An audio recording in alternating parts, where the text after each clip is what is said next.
Hey everyone, in today's video we're going to take a deep dive into setting up sidechain compression in Ableton Live. We'll cover how to use both the stock Ableton compressor and the FABFILTER Pro C2 to get that classic pumping effect. So whether you're a beginner or experienced producer, by the end of this you'll know how to exactly set this up in Ableton. This took me some time to figure out, and I thought I'd create a video to also get feedback from people if they have a different way. But this is how I do sidechain compression. First, let's quickly go over what sidechain compression is. What sidechain compression is, in simple terms, is it basically allows us to duck the volume of one track when another track plays. This is commonly used with electronic music, which is the project I'm working on right now. And it just creates space for the kick or the vocal in this instance to give that rhythmic feel. So before we start, I have a session here. You can follow along and just see how I have it set up. But feel free to also just create a track and open an Ableton Live project and follow my settings. So I have a drum bus here and a vocal track, which would be right here. Okay. And the idea here is to use the vocal to trigger the compression on the drum bus. Essentially what I want is I want the volume to dip when the vocal comes in on my vocal chops. Okay, so the first thing that I do is I create a return track. So you're going to go here and you'd go, well, I don't know why my left right click isn't working, but you'd create a return track. And I have the return track here, and I would mute it all the way down. Reason being is we mute it because we don't want to hear the vocal directly through the return. We just want to use it as essentially as a sidechain trigger. So you're just going to create a return track, mute it all the way down, and as you can see I have these A sections routed, which I'll explain in a second. Now we want to sidechain from the drum bus. So I'm going to go to the drum bus, and I already dragged and dropped the Ableton Live compressor here. So I'm just going to turn it on, and I have to get to this setting for the sidechain, you just click this little triangle here, and then you would enable the sidechain, and then we're going audio from, and we're going to the return track. And then you can opt to the filter type of EQ if you want, or you could have it essentially compress the entire frequency spectrum if you want to. This allows you to select a specific section, and I'm just choosing for the vocal area, which would be around 2 kilohertz. After this, yeah, you would choose basically the ratio and the attack settings and release. I'm just going to leave it for now. And usually you probably, in nearly all cases, I would say you want a fast attack so that compressor kicks in right away, especially if you have drums, and then a release to create that pumping effect. Okay, so that is essentially how I would set the compressor there. And then what I do is I automate for these levels to come in when well, let me make sure I can show you the, where's that setting? It's not a C mix. It should be the return level. So let me get that there. So this would be the track volume. I need this. There we go. So there's the send levels. So essentially what I'm doing is I'm having the return track trigger in when the vocal comes in. So I don't want this compressor playing throughout the project, so I have it muted, and then I can even opt to how much compression I want it to really sidechain on the drum bus.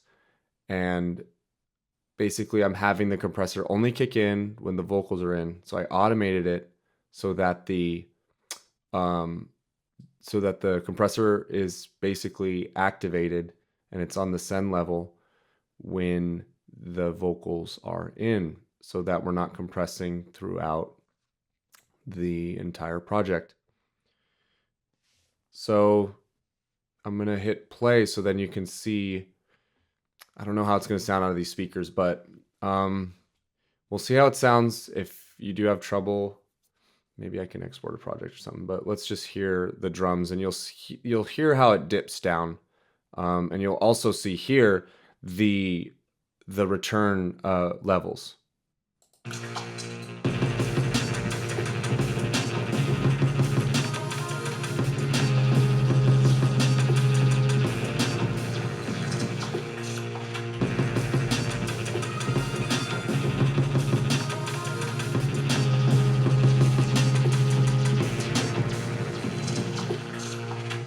So yeah, that's, you could see, and I was kind of highlighting, you could see the levels, or just the input meter. You could see it drop down a little bit.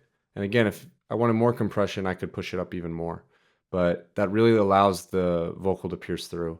And I also even have the bass and synth group get levels as well, so that they are also their input levels, or so that they also drop in volume, so you can really hear that vocal. So that's how you do it with the Ableton compressor. I want to quickly go over how I did it with the FABFILTER C. So for the FABFILTER C compression, instead of using Ableton stock compressor, the process is also very similar, to be honest. You just insert Pro C2, which I have here. So Pro C2, and then you just click the sidechain compression again. And actually, I think I have this sidechain the wrong thing. Yeah, it should be also to the return. And then, yeah, and again, the return track is supposed to stay muted. And then what's nice about Filter Pro C is you can then just select the sidechain, and also it's the same as the stock Ableton one. You could choose the filter and the EQ, and then I chose to dip down at near 2 kilohertz. And then, yeah, and basically once everything is set up, you can adjust the sidechain amount by tweaking the send levels on the vocal track. And again, if I put more levels on the vocal track, that's going to create more sidechain compression. And if it's too high, the compression may be too aggressive. So you just have to find that balance with the sidechain. And this is all really new to me as I begin this journey of learning music software and just music in general. And I find this to be a very helpful tool to understand. And overall, I hope it was helpful for you as well.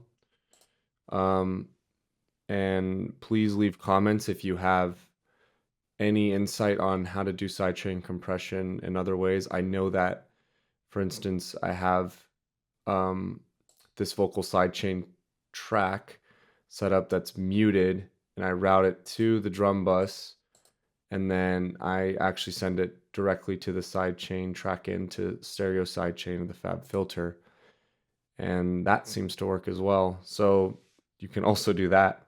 But I think I like the return track option just because I can choose the levels and have a little bit more control, it seems.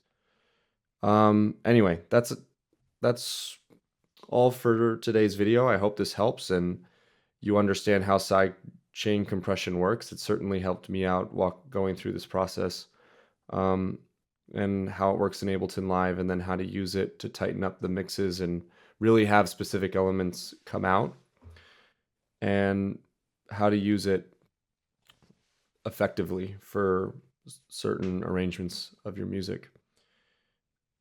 Please like and subscribe if you learned a lot from this video, and drop any questions in the comments below, please. I'm more than happy to walk through this more. Thanks for watching.